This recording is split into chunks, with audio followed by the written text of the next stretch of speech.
All right. All right. I think I got it now. What? What are you doing? Yeah. All right. We're ready. We're going live, and yeah, we're gonna be joined by my new best friend. What? What are you talking about? Your new best friend? He's not your new best friend. We are going to be joined by journalist from ESPN, Marc Raimondi, and we are going to be talking about his new book. We're going to be talking about Say Hello to the Bag. We're gonna raise some money for the pups. We're gonna get Joe in here. We're gonna get Mark in here. I am already here. We're gonna be doing this interview, and yet we're gonna have Marc Raimondi. Joe's gonna be here. We're gonna talk about all things from the puppet world order. We're not talking about the puppet world order, Mark. That is not what is happening. We are going to be talking about the new world order, whose gimmick you stole to make your shirt. I didn't steal anyone's gimmick. I'm a puppet, and I'm the leader of the puppet world order. Without the nWo, Mark, you're not leading the puppet world order, sir. That's just not what's happening. I know you want to think it is, but that's not what's going down. And we are running a fundraiser to raise money for the Animal Protective League. So every dollar that you donate right here on Instagram will go right to the APL. Help all the animals in need. It will not help me buy an RV. What? How would you drive an RV? I don't know how you would. How would you do that? I don't think you could reach the pedals. It's not the point of being able to reach the pedals. It's about having the ambition to drive. Oh no, Joe, he wants an RV. I don't know. I don't know. I don't know what he's gonna do with an RV. What's the need of an RV anyway? I don't know why would he need an RV? That doesn't make any sense to me at all. I don't get it. I mean, I guess maybe he's gonna do a cross country pro wrestling road trip. Maybe that's what Mark. Is that what you're gonna do? You're just gonna go across the country and check out wrestling shows? I was gonna do that, and I was gonna get some chicken wings. That you don't gotta go across country to get. Well, depends on where you're going to. You can find some good chicken wings. I can't lie about that. Where do you think he needs to go for good chicken wings?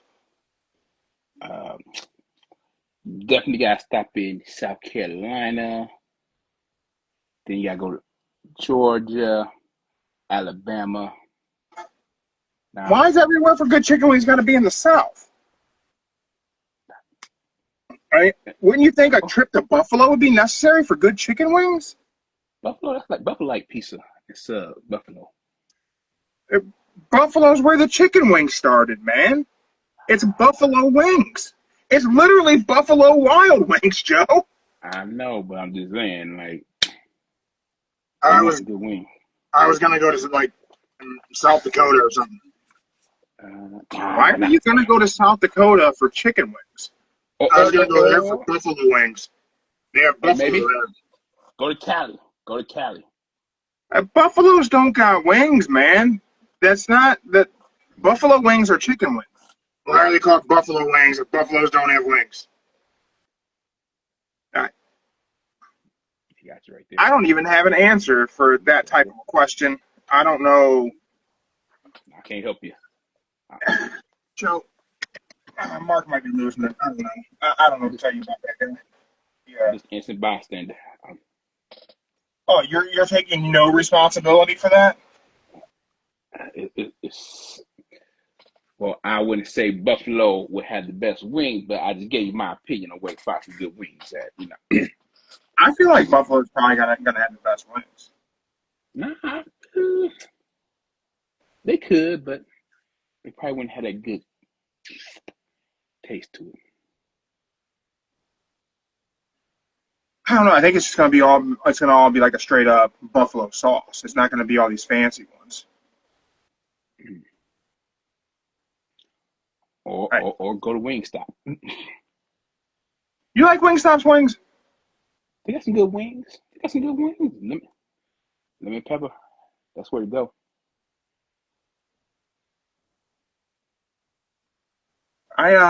Man, I think I've maybe had Wingstop one time.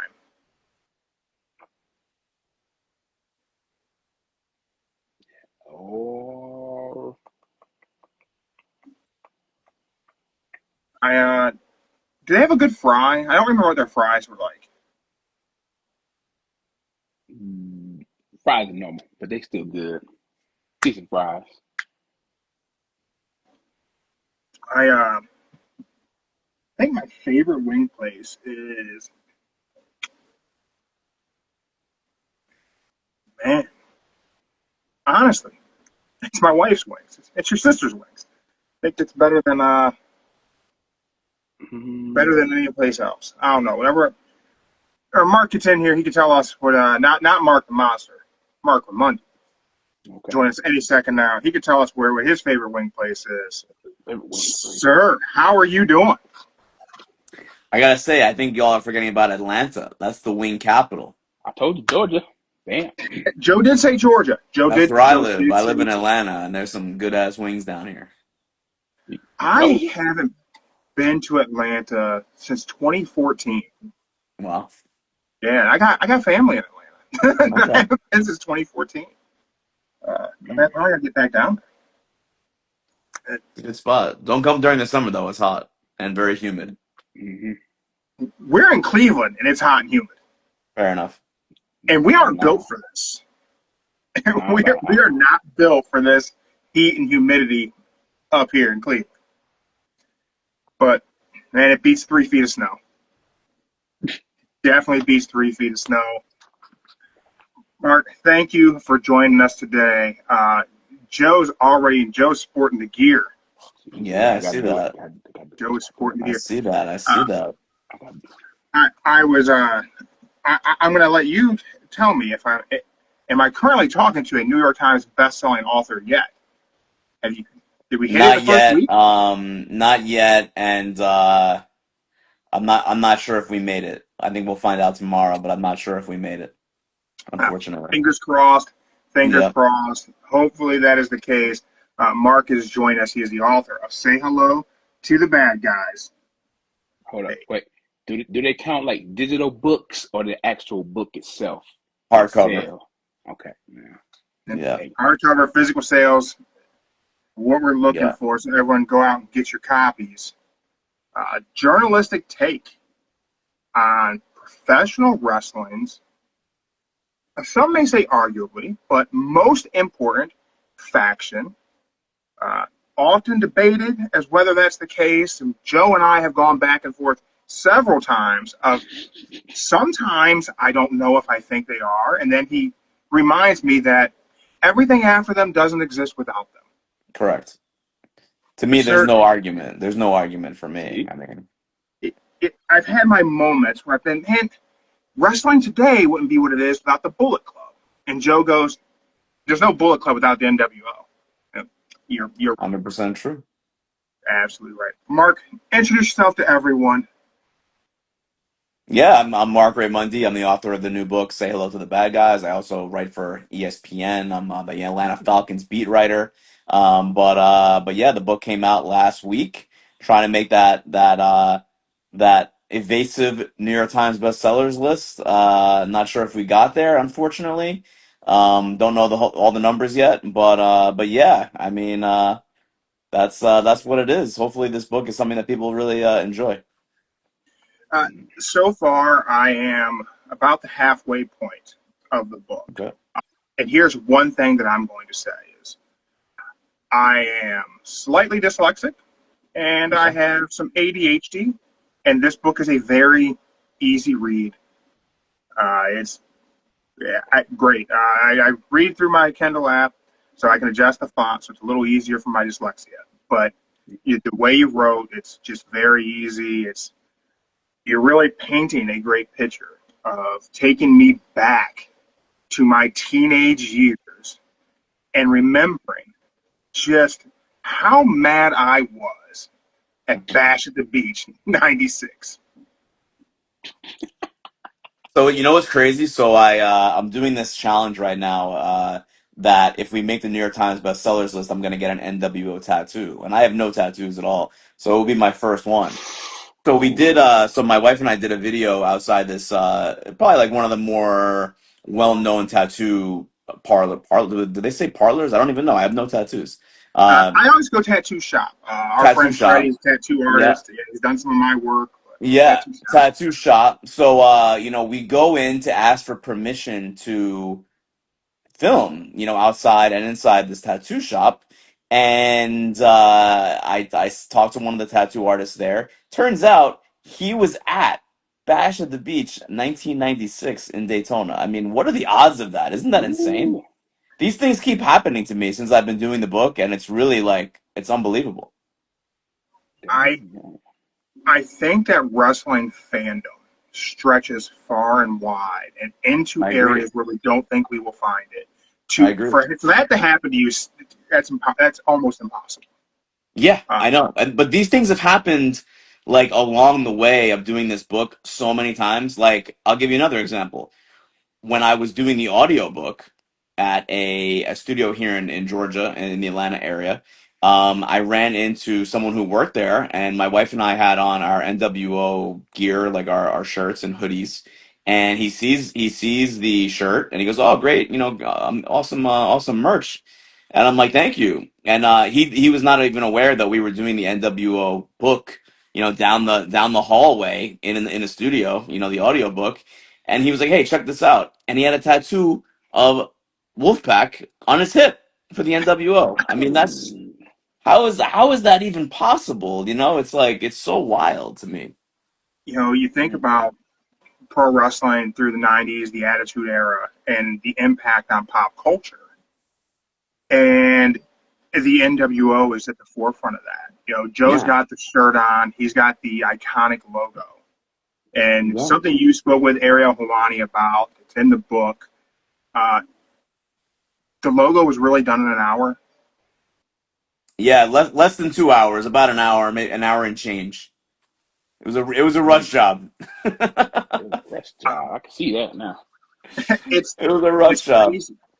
It's in in the book you talk about the woman who did the design Yeah, and didn't think about that design for 2 decades and yeah. randomly sees someone at a country club wearing an NWO shirt. That's right. And And it who's was that someone? it was Nick Hogan, Hulk Hogan's son. And that's right back Wow. to pro wrestling makes for a very small world. It does. Why It on earth would does. she run into Hogan's son 20 years later? It is pretty wild, but you know what? After having some of those encounters myself, I'll give you another one. So I moved to Atlanta last year to cover the Falcons, right? And I'm getting my haircut, and just talking to the barber about wrestling because that comes up in my life, right? Because I'm a huge wrestling fan. Comes up, and the guy who was cutting hair next to me, one of the other barbers, was like, "Oh, I got a wrestling tattoo," and he shows me, and it's the Turkish wolf. It's the too sweet on his leg, and it's like, "Are you kidding me?" I'm like, "You know that I'm writing a book about the NWO?" He's like, "What?"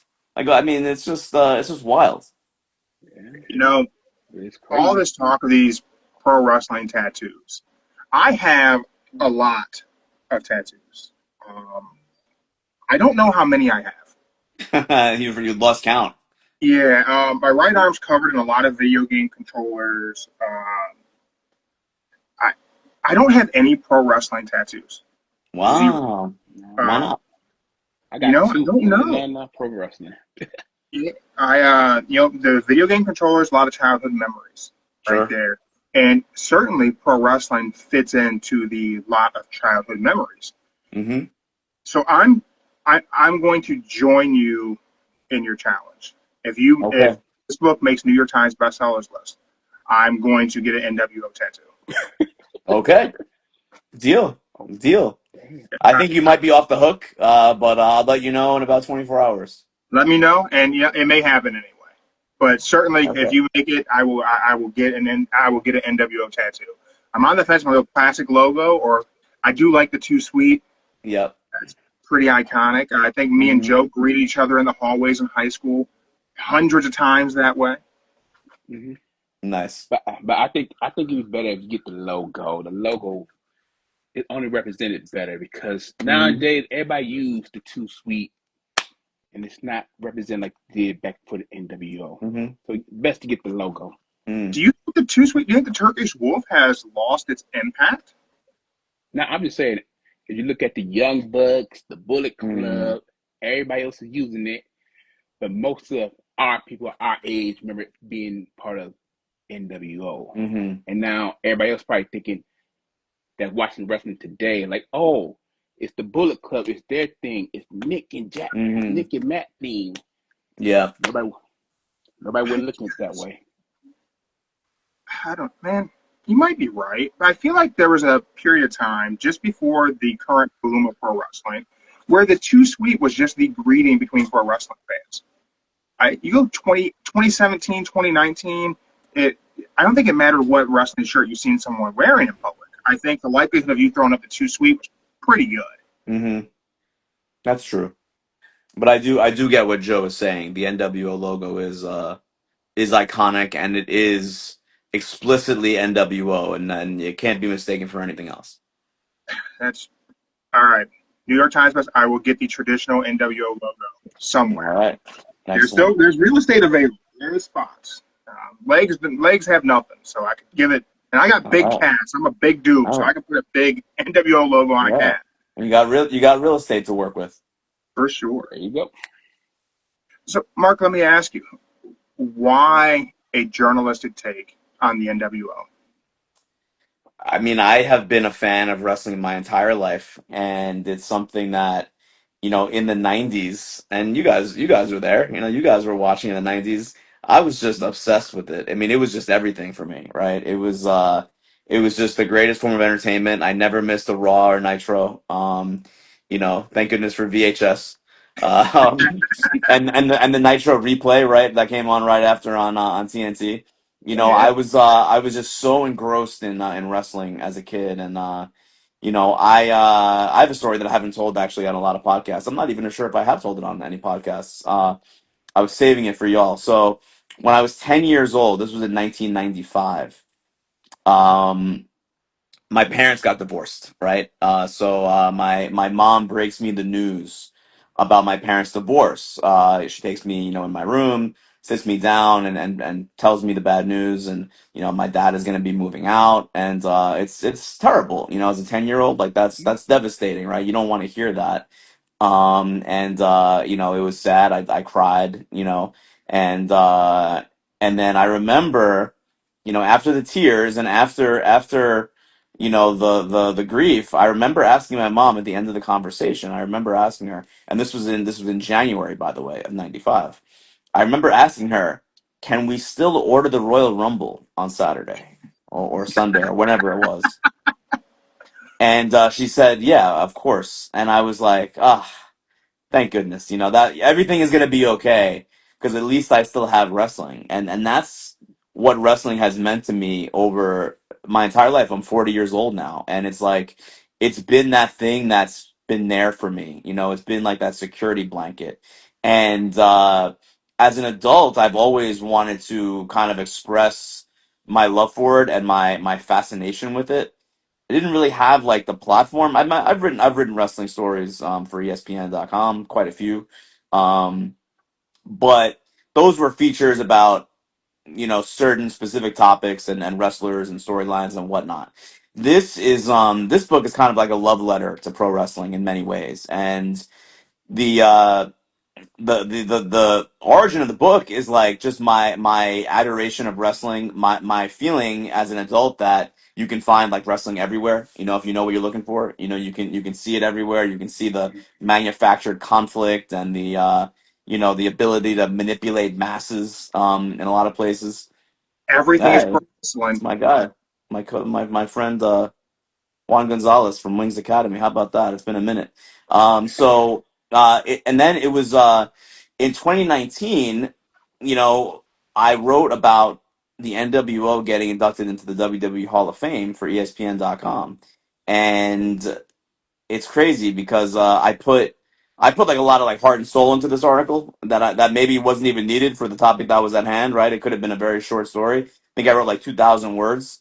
And then a year and a half later, I get an email from an editor from Simon and Schuster, one of the biggest book publishers in the world. And this editor is asking me if I want to write a book about the NWO. They saw my article in ESPN about it. They wanted to do a book about the NWO, and they felt like I was the guy to do it. And of course, I mean, how can I say anything except for, yes, absolutely. I didn't know how to write a book. I'm not sure if I do even now, and the book's out.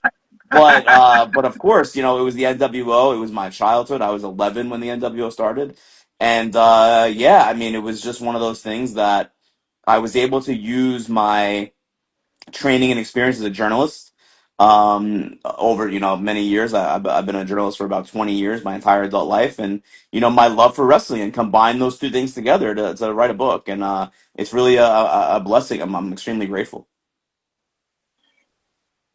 Being a journalist, being a sports journalist for ESPN, uh, covering sports in Atlanta, as a lifelong wrestling fan,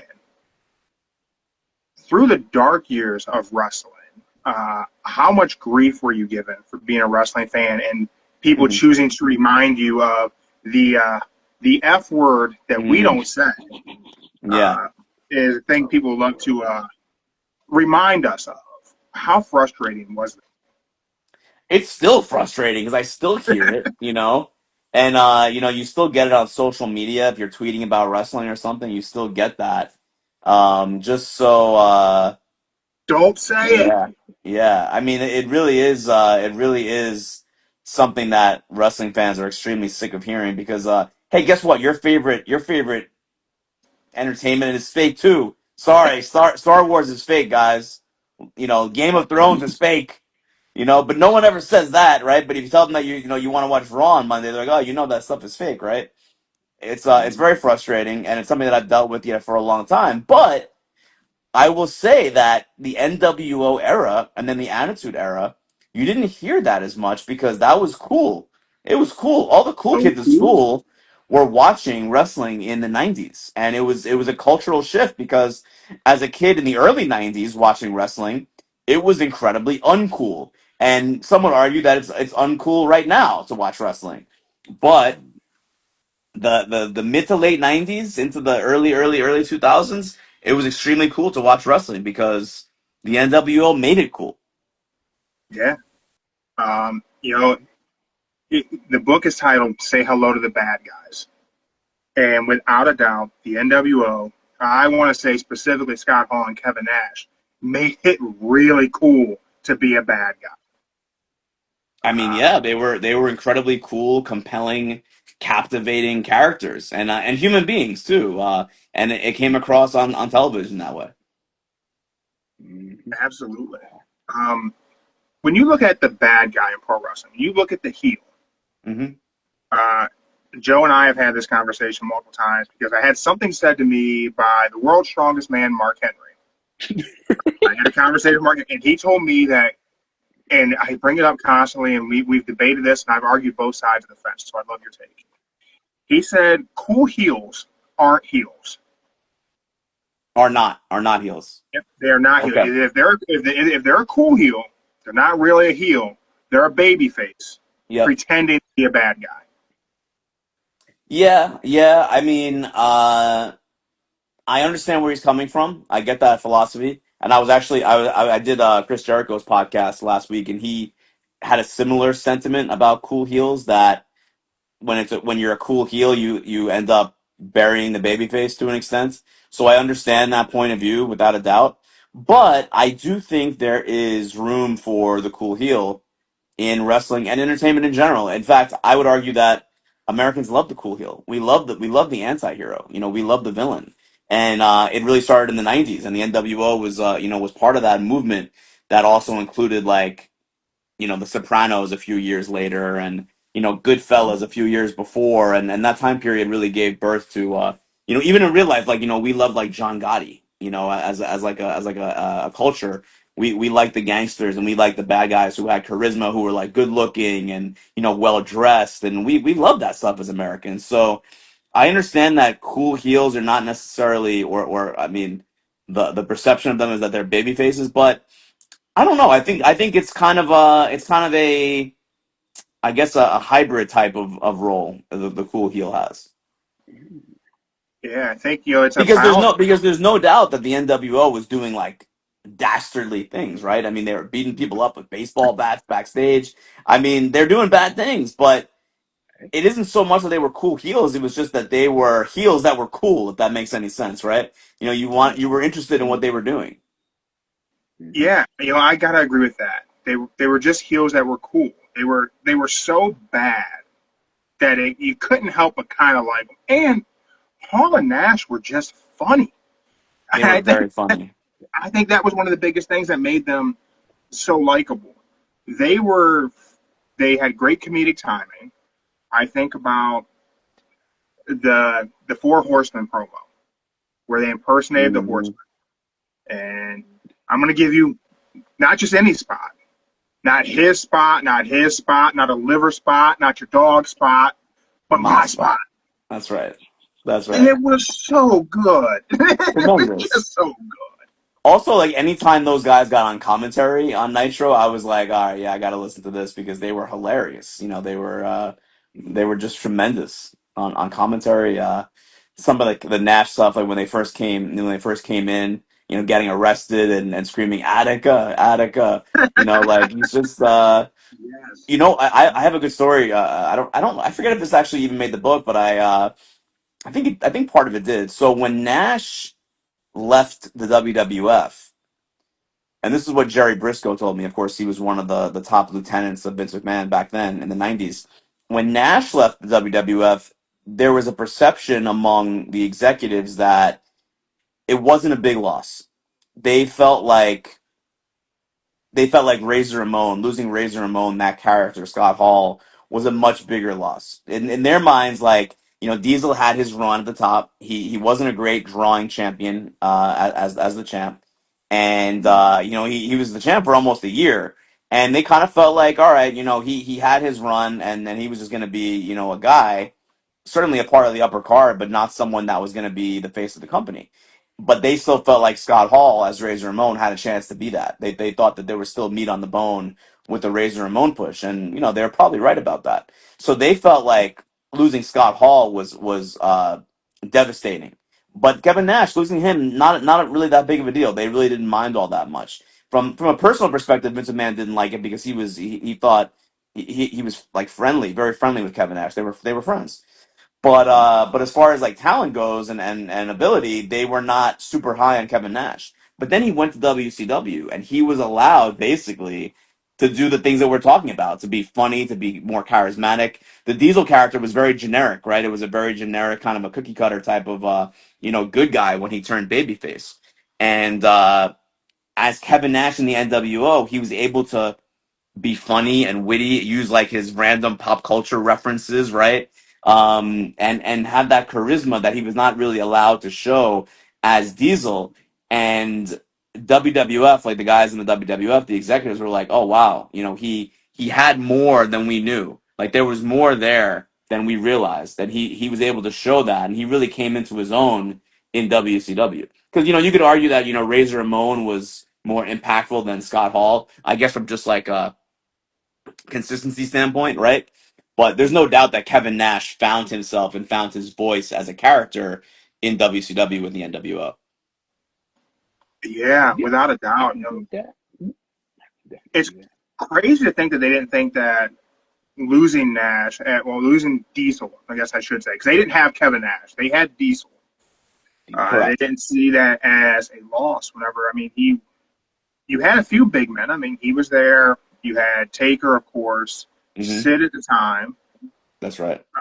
You had Vader was just transitioning in, but Vader a bit Yeah. more monster than Big Man.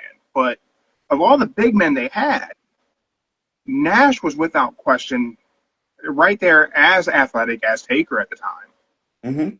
with less miles on him than Taker had.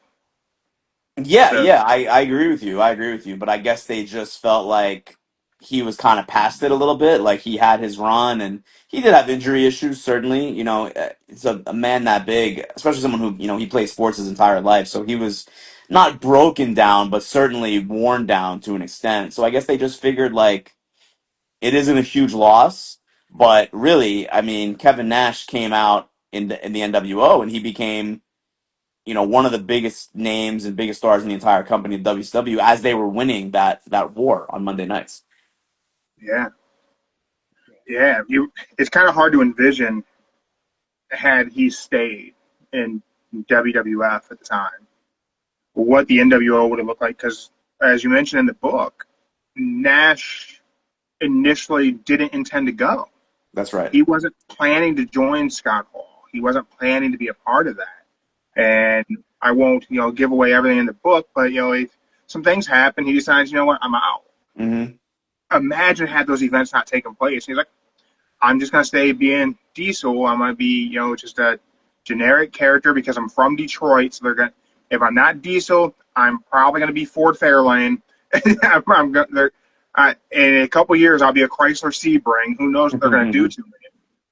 And it's just kind of hard to envision, just the state of pro wrestling had Kevin Nash not been a part of what the NWO became.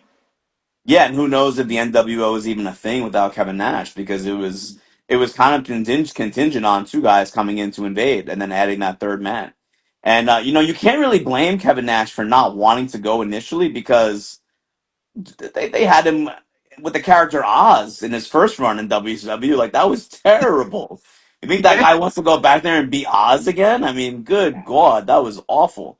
So you kind of understand, where he was coming from. Plus, there was kind of a beef with Bischoff a little bit, because right at the beginning of Bischoff's tenure, like in Power in WCW, Kevin Nash asked for his release, and Bischoff, begged him, "Hey, stay. I'm gonna be in Power. We have things for you."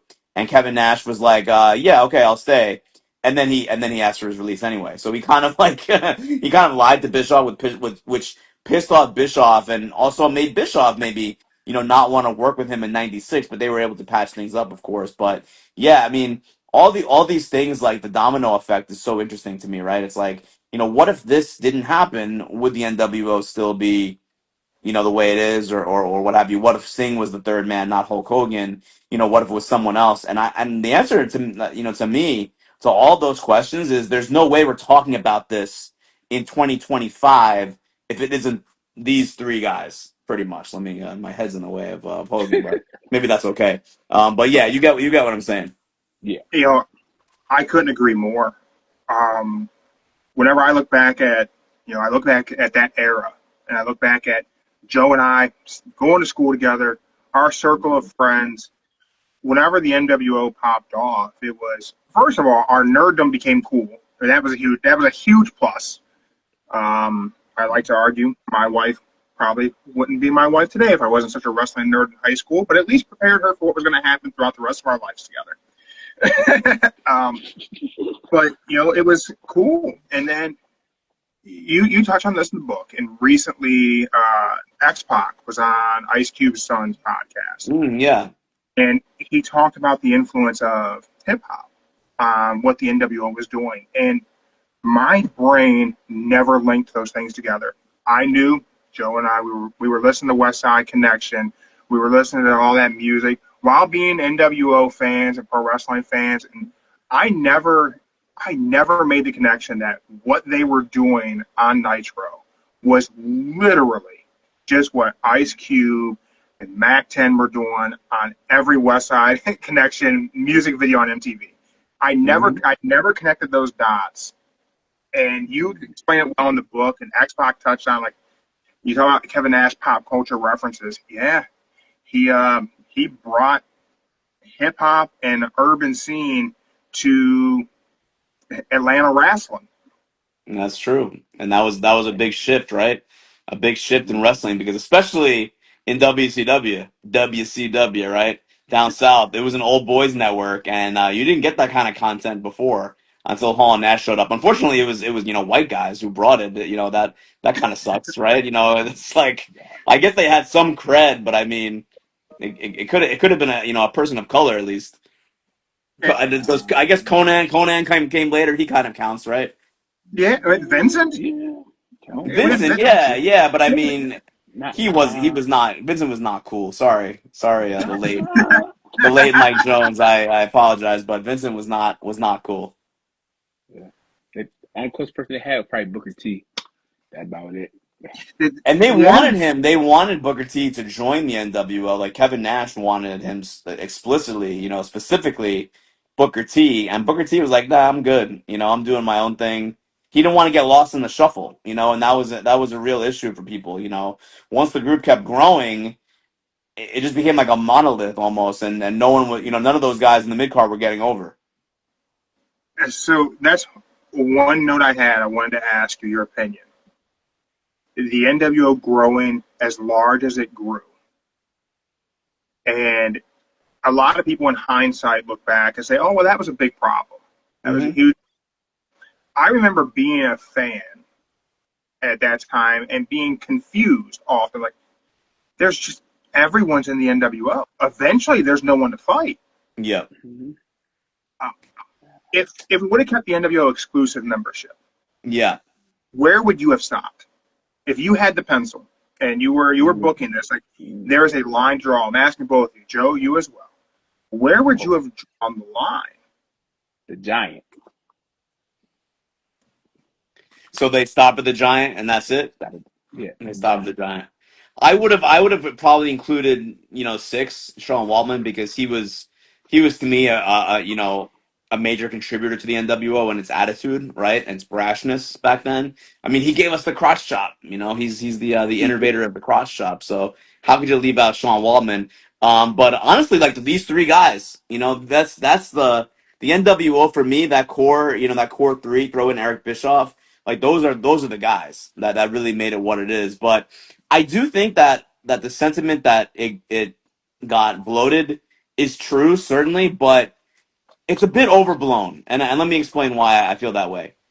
By 1990, people forget that before the end of 96, Big Bubba Rogers, Ray Traylor was in the NWO, Michael Walsh was in the NWO, Buff Bagwell was in the NWO. It was already getting bloated before the end of Scott Norton was in there. Before the end of 96, this angle wasn't even storyline wasn't even 6 months old or 7 months old at that point. So it was already getting to be a lot of members.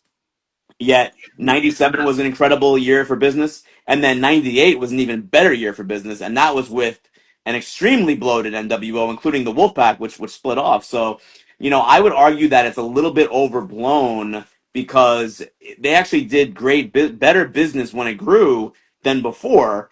Now, who knows what would have happened if they kept it more exclusive? Maybe that would have continued, but I would owe the failure of the NWO ultimately to creative decisions that happened over a period of time rather than just that. That's one of the creative decisions, but I would not owe it just to that. Yeah, I, Mm. I definitely agree with you. Six had to become part of it. We needed it. We needed that attitude, and he. Uh, I don't know if this will make sense to anyone who looks at it today, but being there, it felt like Six, having been the 1, 2, 3 kid, it felt like he injected youth into that group.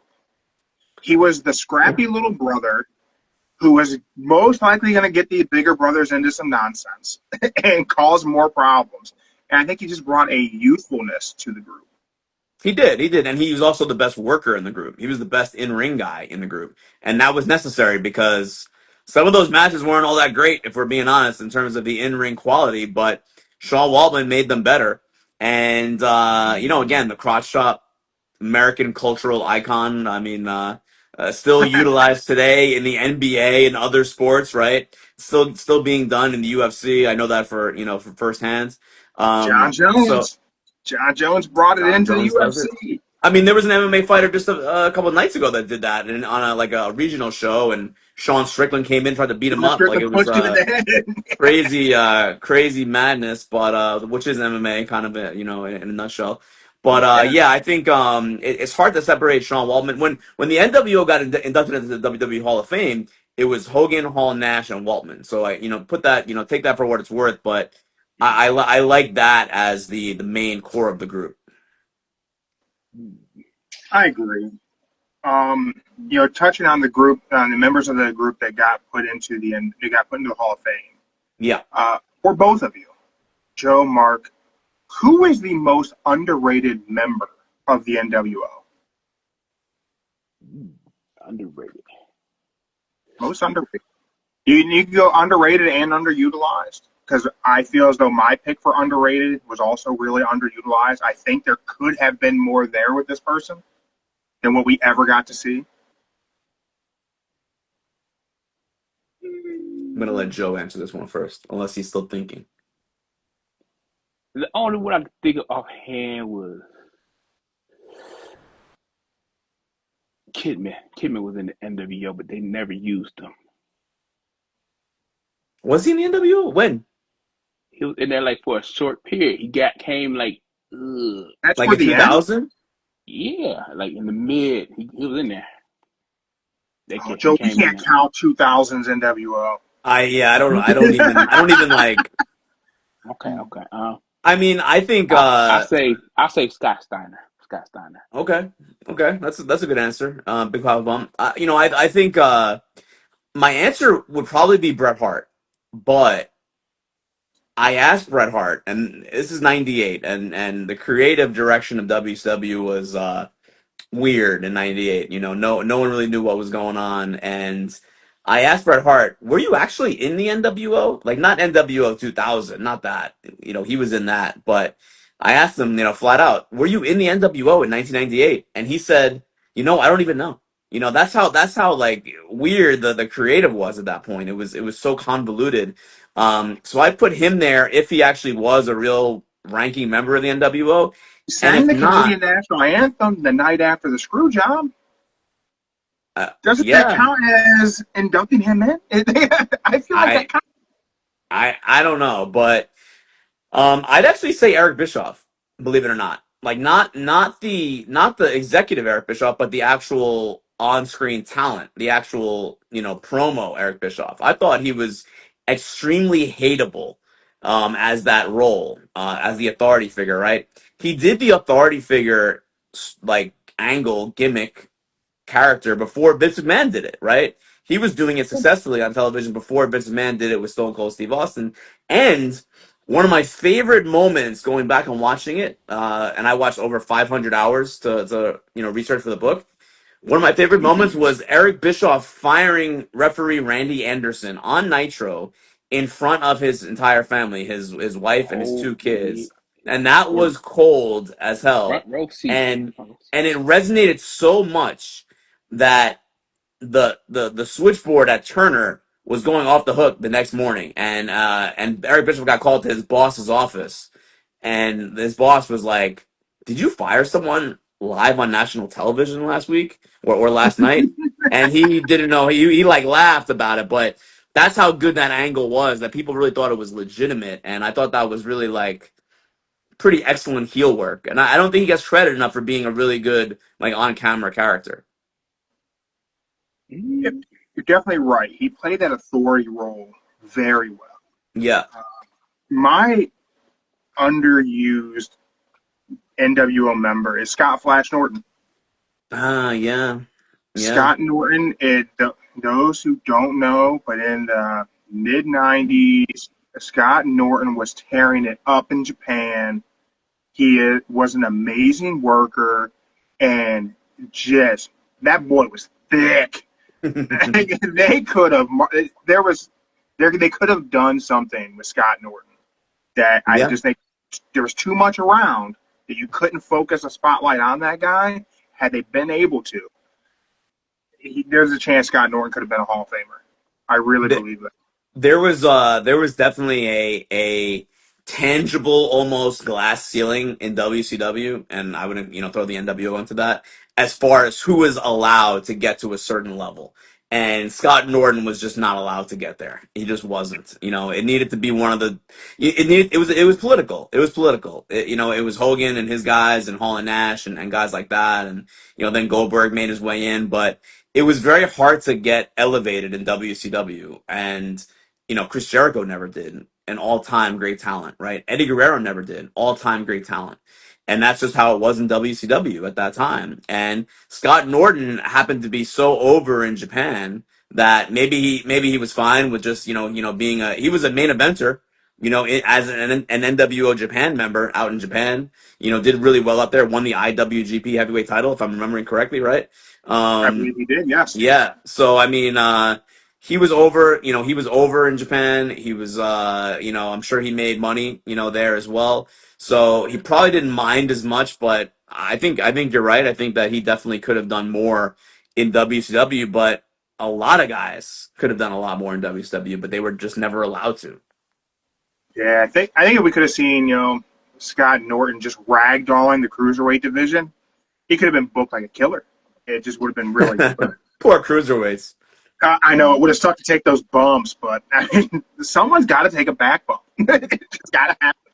They were the only ones doing it in That's WCW. for sure. Just the mid card guys. Yeah, Mm-hmm. and somehow Rey Mysterio is still going strong. And I don't understand. That I don't know makes what no he's sense. made out of, but someone needs to study that. Yeah. You mentioned Bischoff as playing that authority figure. I have a note here. My personal two biggest plot holes in the NWO. One of them is Eric Bischoff's involvement. Mhm. And Joe, this isn't me just shitting on Bischoff. I do give Bischoff a lot of grief sometimes, but it's a part of it comes from such an area of respect. His TED talk he did a few years back about how everything is pro wrestling was such an incredible TED talk that I still go back and watch it to this. He just did a great job.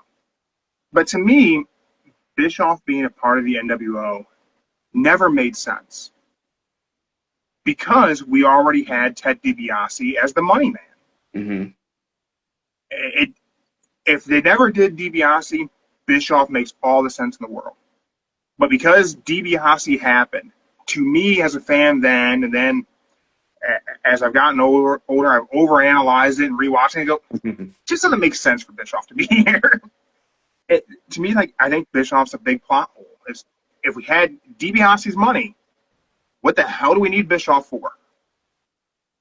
I would argue that putting Bischoff in the group was a way to explain how guys who were not WCW contracted wrestlers, right? Because that was the storyline. How were they able to have all these matches, and how were they able to kind of come into the building whenever they wanted, and stuff like that? So I think that was one of the reasons why they added Bischoff to the group. And then Bischoff detractors will say he got added to the group because he wanted to attach himself to the most popular thing, and he was the boss, so he did that. But I do think that it made sense that if you're watching the summer of '96 back again, and you see the NWO getting away with almost literally murder, it's like how are they doing this every week, right? How are they doing this every week? Oh well, they have the boss behind them. He's in their pocket. So I think it kind of made sense from that perspective. There are certainly bigger plot holes in wrestling, period. But I do understand what you're saying. The getting away with murder, and you talk about the mixing of realism in there, and you touch on it in the book. There were so many calls made to Turner Networks about things that were happening on Nitro where people just did. Everyone got worked, and Yes. it's a beautiful thing to look back on and to think about. I love getting worked as a wrestling fan. I'm a huge fan of Magic. I love card tricks. I love whenever I can't figure it out. Mm-hmm. Yeah, he does. Whenever you guys take a look back and you remember the NWO for what it was, what is the thing that worked you the first time you see it? You're like, I can't believe this is happening. Not from a fan storyline where you're suspending your disbelief. You're like, I can't believe this. This is ridiculous. They can't do this. I'll tell you mine, lawn darting Rey Mysterio into the trailer. I still don't know how he took it. I don't get it. But they killed him. They killed Rey. I would. You want to go, Joe? I'll let you go. I'm thinking of a good one real fast. I would say when when Hall, Nash, and Six were tailgating the Steiner brothers on the road, and the Steiner brothers car flipped over. I think that was a moment for me as a kid where I was like, what is that is, I mean, we have transcended wrestling at this point. That was not anything that was on wrestling at that point. You know, a car chase and a car flipping over. That was wild, and they had to bury that storyline almost immediately because it was too real. It was too because it really did happen. It was Ellis Edwards who was the stunt man for the stunt coordinator for WCW in the car as the crash test dummy doing that stunts himself. And I talked to him for the book, and he was probably he might have been my favorite interview in the entire book because we talked for hours and hours in person, and he gave me so many incredible anecdotes that you've never heard before. I forgot about that moment. Joe, what's yours? I'll say the best thing that'll come to my mind. Hey, we got Ariel Helwani on the in the comments. How about that? Ariel, the one and the thank only. you for checking us out, sir. Yeah. Ooh. Ariel, feel free to join. I mean, we're a big feather in a local Cleveland podcaster's cap. If Ariel Helwani just wants to jump on.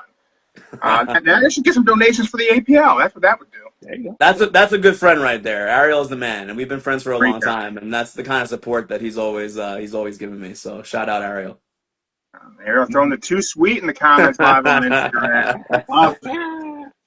Absolutely love it. I would say for me. now he's talking crap. He's talking crap to you. Oh damn! Dang, he got you right there. Ooh, yeah. Ariel, I got the book. You heard the man. Get the book. I am 47% through. That's a hell of an accomplishment. I'll say for me, it don't get mentioned much, but it wouldn't be without Sting coming from the Raptors, falling down from the sky and hitting people with a legit baseball bat every week. That would be you for fell me. for the sell of the bat, huh? Yeah, and then you actually got what was it? Oh, all of them that had the whole, and then when they did the whole Owen Hart scenario, they still kept going on with the Raptor coming from the sky with Sting, and that would be for me. They kept doing it. They wouldn't stop. Yeah. I honestly can't believe they got away with doing that every week. Like that was a really dangerous stunt that they did every single week, and luckily everything went fine. But man, that's scary stuff. Dude came out of a helicopter in Yeah, '98. You know, he came out of the that's wild. helicopter. I still don't understand how that was done safely. A couple years ago, me, my wife, and our daughter, we went to MGK at Cleveland Brown Stadium, and he wanted to rappel in from a helicopter, and he wanted to do the host thing bit, and he said, absolutely not. Yeah. You're not doing this. Like, oh, there's the clearance, right? Could we just be above the stadium? I'll just come down. I don't care. And they're like, you're not doing this. So he ended up HBK and zip lined from way up high in the stadium down to the stage. But he wanted to do this thing, rappel from a helicopter. And I'm like, I still don't understand how they did that. And I don't understand how they convinced Sting to do it.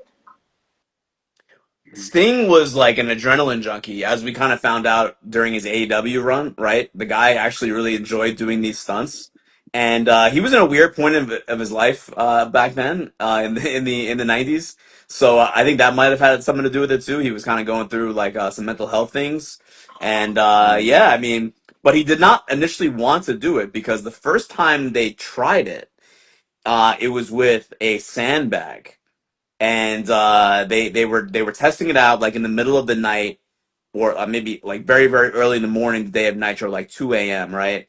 And it's Ellis Edwards, the stunt coordinator, a few other guys, kind of rigging it up, and they thought they had it. They had this sandbag. It was about 250 pounds. The story's in the book, and they feel like they had it. They had it ready to go. They figured the sandbag was heavy enough, and because Sting was around that weight, right? So it's the middle of the night. They call Eric Bischoff and Sting like pretty much out of bed. It's 2 a.m. and they're like, "Come to the arena. Let's take a look at this, right? Let's see if this is gonna work." So as soon as they get there, they rig the sandbag up and they drop it with the intent to stop it at a certain point. It didn't stop. It went all the way down and crashed on the arena floor, and the sand went everywhere. And Sting turned to Bischoff, and Sting was like, "I'm not doing this shit. Like, I'm not doing it." And he of course ended up doing it, but it was a scary moment where they had to really figure out how they were going to do it safely, and they were able to do it time and time again. They did it. Woo. I I wonder what the insurance was like. They were saying, and we're just gonna keep dropping this guy from the ceiling.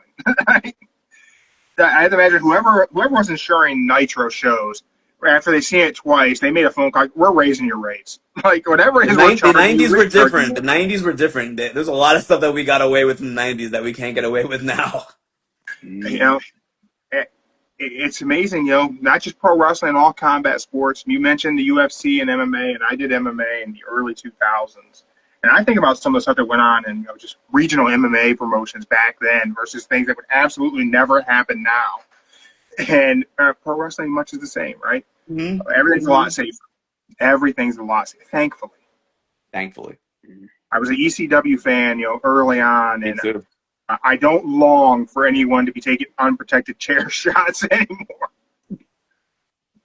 Yeah. Uh, Chair shot be hurt like hell. I wrote something down while you were talking a few moments ago. FCD 115 Yeah. track 14. Uh, those who are or follow us on Instagram know I put a shirt on our merch shop that has that text on it because this is a great thing that came out of the book. I would love for you to tell this story. Yeah, so there, a few folks, some of the producers, Neil Pruitt, who was one of WCW's features producers, and audio people were trying to come up with the music for the nWo. And at that time, it was brand new, right? So they needed an entrance. At that time, WCW was doing a lot of things on kind of a shoestring budget, which comes as a surprise because they were spending a lot of money on talent, and Ted Turner was obviously a billionaire, but they were cutting corners in other ways. And one of those ways was a lot of the entrance music was just generic music from the Turner catalog. And I was actually on with Chris Jericho last week. I did his podcast, and he told me that his entrance music also was just a random bed from the Turner catalog. And that was also the nWo's music. They were cycling through the Turner music catalog and they found that track, FCD 115. And that was the nWo theme that we now know today. And they found out later that it was a song called Rock House. And it was kind of like a mashup of multiple Jimi Hendrix songs. But at that time, all they knew was the file number, which was FCD 115. That was the track in the catalog, and that ended up being again an iconic professional wrestling entrance theme. Hmm. It's That's right. as soon as you hear the riff, you just Yeah, know. yeah, I absolutely. I always assumed that was well thought out. No, That was that was No. a there really were not truly. many things well thought out, except for maybe like the idea of the storyline, like the beginning of the storyline. Other than that, it was more like fly by the seat of your pants type of stuff, and a lot of it worked. They were acting on their feet very well, but there wasn't a lot of planning that went into this. Which is just Mm. insane because like I think about just that entrance theme is ingrained in my brain, and I just always thought it was a Hogan influence track. It sounds very Jimi Hendrixy. It sounds like something that would definitely be like right up Hogan's alley. We make it a little grittier, a little bit grimier, and it works. And Hmm. then to read, no, there was no plan there. We just went through. We found a whole bunch of tracks we owned, and we're like, that Yep. one sounds good. We'll just do that. And Yep, you that don't have was to cut it. it budget. No, Damn. they didn't have the funds for color in the logo, and Correct. that's why we got the most iconic wrestling logo, the most iconic styling of white letters on a black shirt, and because there wasn't the budget for color. Correct. Again, everything was kind of like Mm. it Put was a together. lot of it was just a rush job. They probably, I mean, they certainly had the money for it, but I mean, WCW wasn't really profitable at that time, and a lot of the stuff, Turner was spending money on talent, Hogan and Savage and Hall and Nash and so on and so forth. But the other stuff was kind of fell by the wayside. Like even like before the NWO, WCW's merchandise was not good. It was like not a consideration even. And then of course the NWO happened, then it changed everything. But uh so many things there were again just kind of let's just figure it out. Let's adapt and let's you know hope it works. Throw crap at the wall and hope it sticks, basically. And you know what? To their credit, quite a bit of it stuck. Quite a bit of it It stuck. really did. And a lot of things were very unorthodox. You talk about how their merchandise was kind of trash and wasn't selling well. The technique for selling NWO merch at events, if you could share a little bit of that, because Yeah. that's something that I'm reading that, I'm like, how smart. One of my favorite like little nuggets in the book is that the way that they marketed it and the way they sold the NWO merchandise was so unique because we've all been to like events, concerts, sporting events, wrestling shows, right? At big, arenas or stadiums. What do you see when you're walking up? You see guys on the street with cardboard boxes selling bootleg t-shirts or selling bootleg merchandise, right? That is a staple of any live event.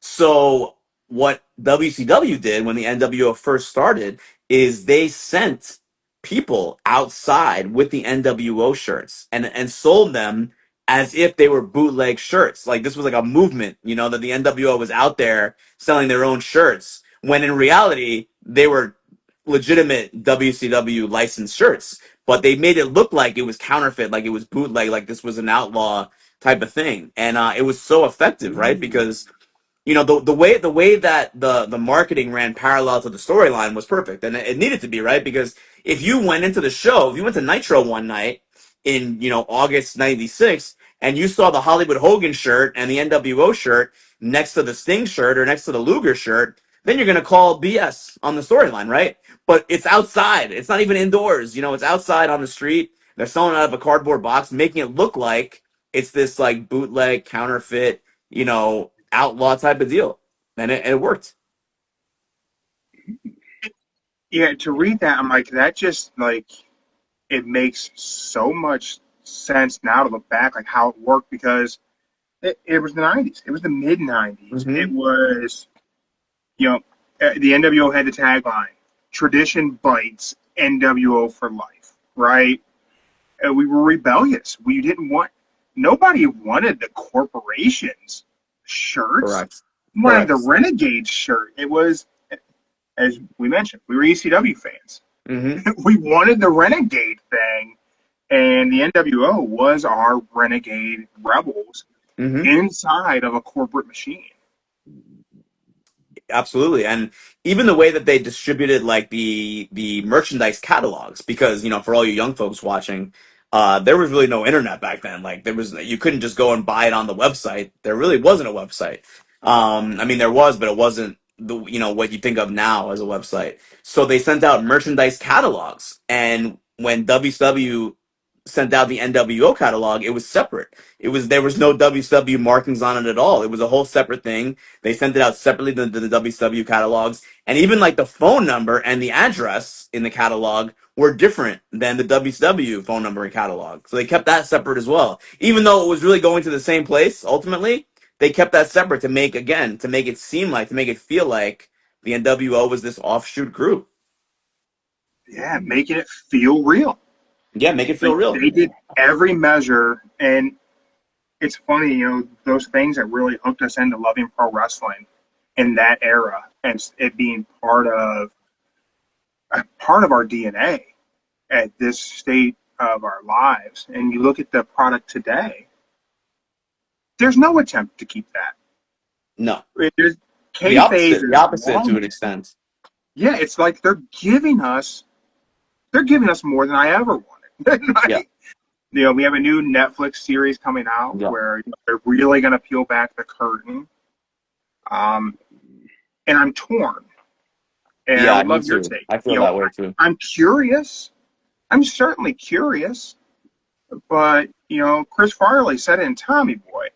I can get a good look at a T-bone by sticking my head up a bull's ass, but I'd rather take the butcher's word for it. I don't know that I need to know how they're making it. I don't think they're gonna give in detail. I think they're just gonna give you like a little clickbait. They're just gonna talk about production.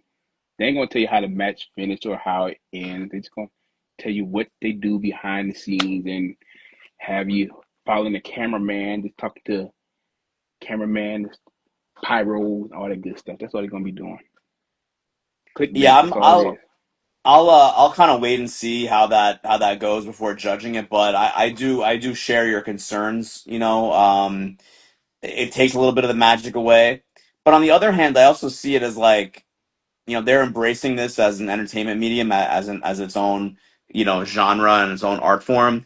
And I think that's good to an extent because maybe that will make people stop saying, "Hey, it's fake," right? Maybe we can finally get the F word out, right? Because they're acknowledging it. No one is saying it's not. At this point, not even WWE is saying that it's real, right? We all know it's a show. So maybe that's part of the strategy, like eliminating that stigma. And I do think the stigma needs to be eliminated. But I think there is also a way to do that without coming out and saying like, "Hey, here's how we write everything." Yeah, I hope they They, don't expose. I hope they don't expose too much. Where I guess my biggest concern, we all know, it's not a secret by any means. But I don't want it to hurt kids loving the product. Yeah. you know I what? think it's important for it to I be a family thing. You know what? I have nieces. They're 11 and 7, and I started taking the older one to wrestling when she was about 5 or 6, which is around the same time that I got into wrestling. But I told her right away, this is a show. I told her right away, and the reason why I told her that is because I've heard so many people say that when they found out as kids that it was fake, that it broke their heart and they lost the love for it because of that. So I wanted her to watch it with the correct context as Smart. this is an incredible show, an incredible live show, with that encompasses like theater and stunts and acting and all these amazing things and production value, and not just look at it as these people are getting into a fight. So I wanted them, both of my nieces right away to know that this is fun, it's entertainment, it's a show, these are incredible performers, it's not a real fight. I'll That's just a tell you smart this. approach.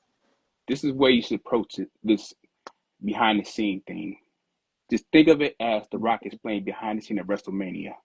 That's what you're gonna get.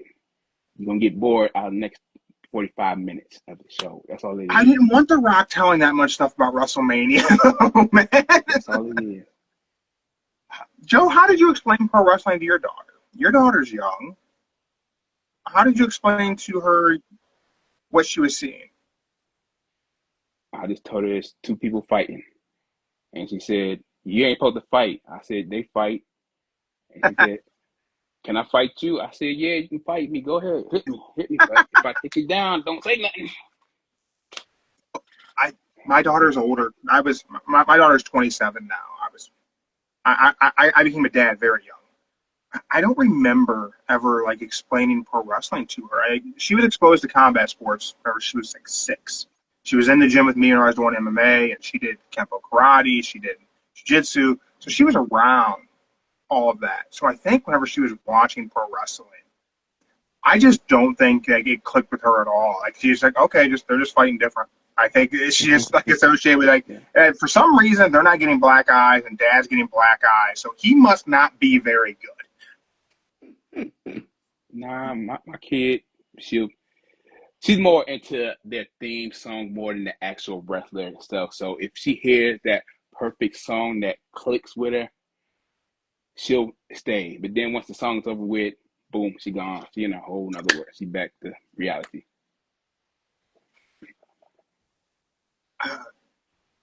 Mark, one thing I wanted to ask you before we get out of here is there was the overarching theme. It was the nWo versus WCW. Um, and I think that was a lot of people credit the McMahon versus Austin as being the greatest feud ever in pro wrestling. I think there's a good argument made, NWO versus WCW is kind of it's right there, if not probably bigger, because I don't know that we ever get Vince as the authority figure without Bischoff as the authority figure. I don't know if that ever happens. People will argue a lot of things, but I don't know that we actually get that. So I will tip my hat to Eric Bischoff. Good old Easy on that one. That impact, just reigns through pro wrestling. Whenever we look at things from the modern era, which I'll say, let's call modern era 2020. Let's say pandemic Thunderdome time to today. Anything even close? Wow, no. I mean, no, not really. I don't think so. I mean, there's been good stuff in wrestling. The Bloodline stuff I thought was excellent, and some of the stuff that AEW has done has been excellent. But I mean, if you want to go to Japan and say, Okada versus Tanahashi, over the years, that was an incredible, very long-term rivalry. But I don't think I'd put anything in the same really stratosphere as McMahon versus Austin or the NWO versus WCW, just because of how incredible the business was, and the business was born out of those two programs, right? I mean, that's where the heat was. That was where the money was being made in those two programs. And the NWO versus WCW, it was it obviously was huge. I don't know if I'd put it on the same. So here's kind of my thinking about that. That was the entire show, was the NWO versus WCW, kind of like that was like the entire storyline. Whereas McMahon versus Austin was more of like a proper like grudge, a proper like blood feud type of deal. And that's like why I kind of like put it a little bit ahead, because it was just those two guys, and there were supporting characters, of course. But the NWO versus WCW was more of kind of like the idea, right? So I've never really thought of that as kind of like one of the best feuds in wrestling history. But certainly you can make the argument that it is. But regardless, I mean, those two were the ones that carried the 90s, and that was the biggest boom period in wrestling history. So they deserve all the credit for that. We recently had a career babyface turn heel. Mm-hmm. And in the moment that it happened, social media was ablaze with people saying this is bigger than Hogan's turn. And I'm talking, of course, about John Cena's heel turn. I said that too. I said it even. You really found it bigger than Hogan? I thought it was bigger than Hogan because in my head, the angle itself, right? Because in my head, here was my reasoning there. John Cena, The Rock, and Travis Scott are all bigger household names in 2025 than Hulk Hogan, Scott Hall, and Kevin Nash were in 1996.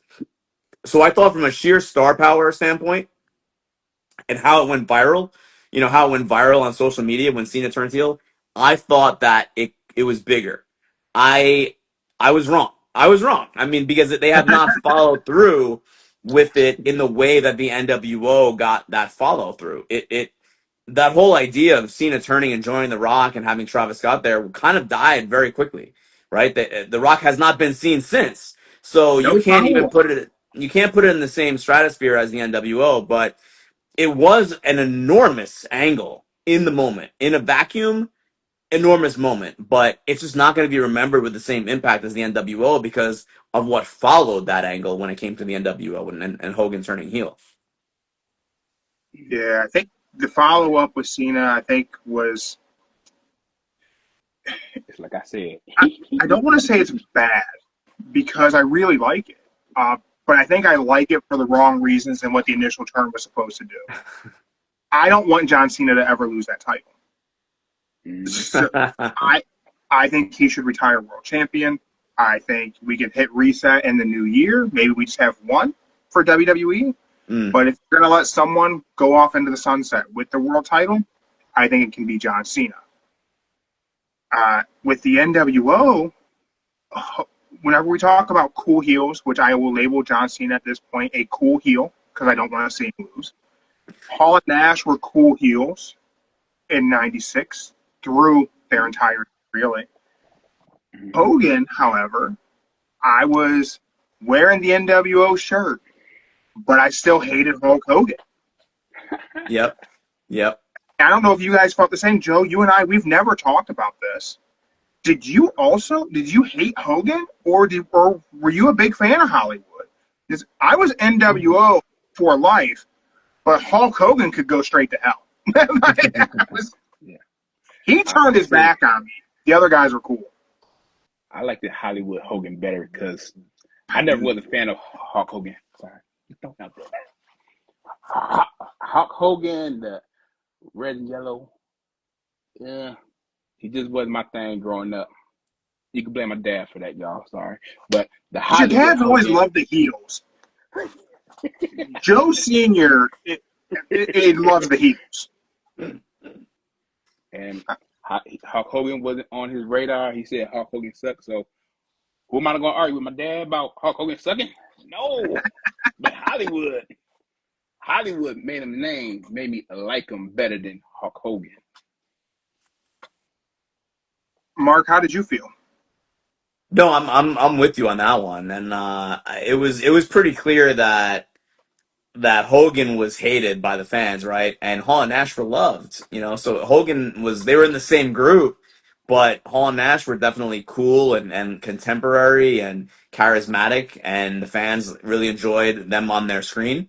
And Hogan was booed, lustily, as he should have been. He was definitely playing a much more traditional heel character compared to Hall and Nash. So I totally get what you're saying, and I would put Bischoff in that same boat as a heel, right? Him and Hogan were kind of like thick as thieves on screen. Like they were tied together as almost a package.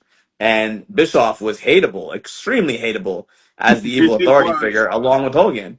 And Hall and Nash were not. They were not. They were just so darn entertaining, and you couldn't help but to kind of they were doing horrible things, right? But you couldn't help but be interested in what they were doing because they were so fascinating and compelling. Yeah, it's interesting whenever you look back and think about the emotion we felt from the same group of guys, where we had two we were happy to cheer for, and Mm-hmm. then you had Hogan. And you look at Paul and Nash were the outsiders, but Mm-hmm. Hogan was really the outsider there, because we know I think not many people got on board with cheering Hollywood Hogan other than you, Joe. You and your dad. You could have your Hollywood Hogan nWo shirt with the lightning bolts, but whenever there was the opportunity to break apart and be part of the Wolf Pack, that's red and black for sure. Fun fact, my dad stopped watching during the NWO saga. So, fun fact. Just throwing out there. You've tried bringing him back in, I tried. and your dad hates skinny wrestlers. No, he doesn't hate. He just hate short wrestler. He says, Is your and I dad Vince McMahon? my dad. Right? Nah, my dad just he's the diehard traditional heel. When you go back and look, he like the Iron Sheik. He like Ric Flair. But if you are like way short and you going up against a tall man, there's no way you should beat the tall guy. Who was it in AEW that was That your billed dad has as probably never watched 190 the pounds? UFC. Okay. So here we go. So that one day on the show, it was Adam Cole Uh, versus who was it? Wheeler. That was it. Wheeler. Wheeler I Yuta. watched. I watched it with my dad because he's in Florida. We watched it side by side, and he looked at him. He said, "Who that short guy?" I said, "Oh, that's Adam Cole." He liked the Adam Cole because of our last name. He let him get a free pass, but then he saw Wheeler and looked at Wheeler, and he was just like, "So what that skinny guy gonna do?" I said, "He gonna do this move." He did that move to him today, and they're gonna let that skinny guy win. I said, "Well, he's not really skinny, Dad. He knows what he's doing in the ring." He said, "But just look at him. He ain't got no muscle. He thin. I got more muscle than him, and you just gonna tell me they're gonna let him beat him?" Well, I'm like, and they billed you at what, 190 pounds, and your dad said no man weighs 190 pounds. he said, anyone under 190 probably can't lift. What the heck you say? He can't lift. 2 cans of beer bells, them big beer bells. He said nobody Has can your miss that. has your dad ever watched the UFC? Right. And I said, Mighty Mouse. Mighty Mouse is Yeah. Yes, he probably the did. greatest You know fighter who you know ever. who Tyron Woodley is? That dude was 170 pounds and built like a brick shit house. You know, like But It's Tyron trying to Woodley get. walked around at like 200. He cut yeah, that probably. But 170. he It was a fought at rough cut. 170, and he was only about 5'9". T Mighty Wood. Mouse. Yeah, but Mighty it's Mouse. trying to get him into today's wrestling society where majority of less than 5'8", he'll still think that the short guy weighing 190 pounds should not beat 6'2", 235 pounds. Yeah. I mean, he makes a valid point. Orange Cassidy beating Brian Cage is still very difficult to believe. But Mark, I want to thank you for joining us. It's such a great conversation. I'm really enjoying the book. Uh, Everyone can find the book everywhere, right? It's That's everywhere. right. It is everywhere. Amazon, Barnes and Noble, Walmart, Target, anywhere you buy your books. Uh, Say hello to the bad guys. Mark, where else can people find you?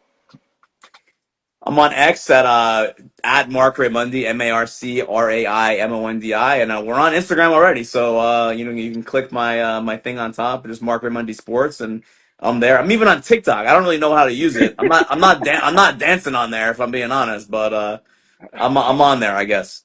My daughter convinced me to do a TikTok for our podcast, and I really tried to keep up with it. And I Yeah, had to tell her, I said, if you want us to, I told her, you can do the TikTok for the podcast if you'd like to. But you got to keep it wrestling themed. And she's like, I'm yeah, not doing that for you. I'm like, I can't keep up. I have no idea how to do anything on that platform.